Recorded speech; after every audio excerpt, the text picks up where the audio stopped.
Mixtape is one of those games which immediately captivated me as soon as I started playing it. Even before I started playing it, the general concept and vibe of the game was so up my street, I couldn't wait to play it from the moment I heard about it.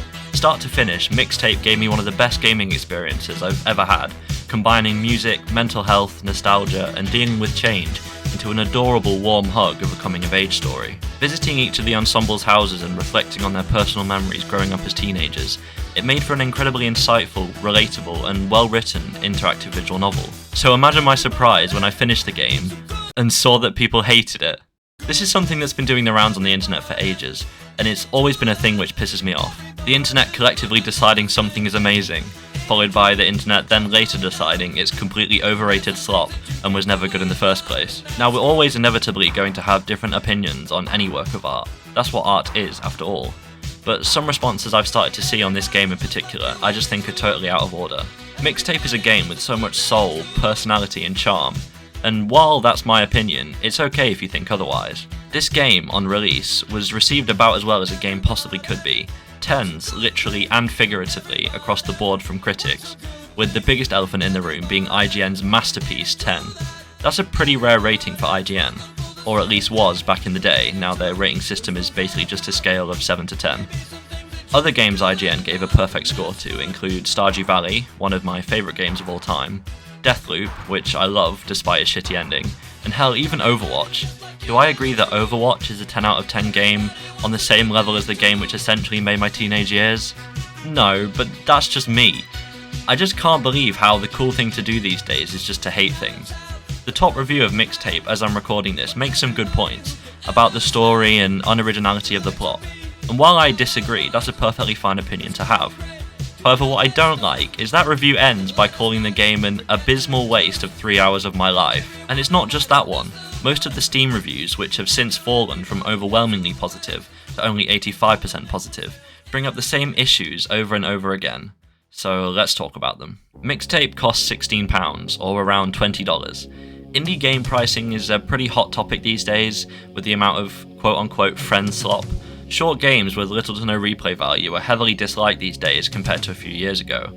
AgroCrab have stated that when it came to pricing their game Peak, that consumers will round up or down based on vibes rather than do it numerically.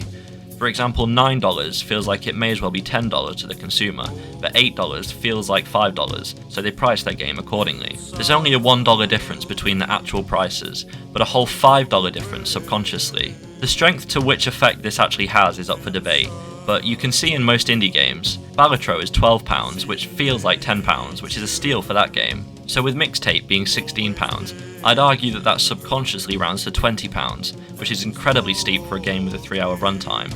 Too short to feel like a lengthy experience, and too long to refund for all the dickheads that play games to the end and then still refund them. And if you do that to indie games, please stop. Comparing Mixtape to another one of my favourite games, Portal.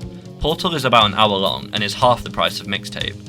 So multiplying the price of Portal, which is £8, by 3 gives you £24, and that is now very expensive for a 3-hour game. And here lies the problem. You simply cannot compare and take pricing of games into account when reviewing them, or based on how much you like them. Games can definitely be too expensive, but do I think that makes the game itself any worse? Fuck no.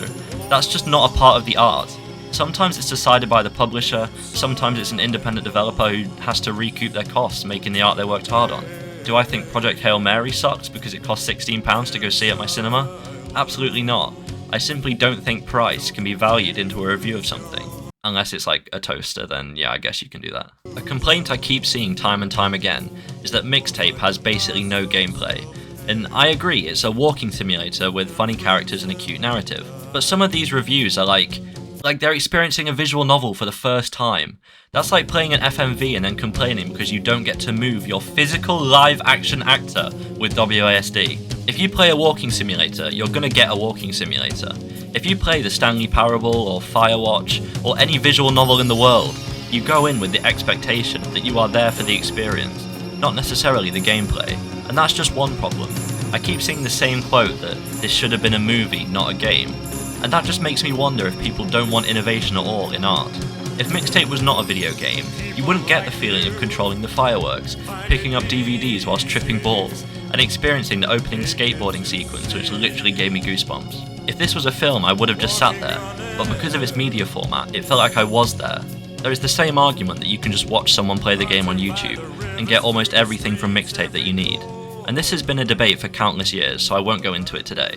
But even if you can do that, so what? Mixtape is still a game that should be celebrated in my opinion, and it hurts to see the internet turn on something for the sole reason that it became too popular.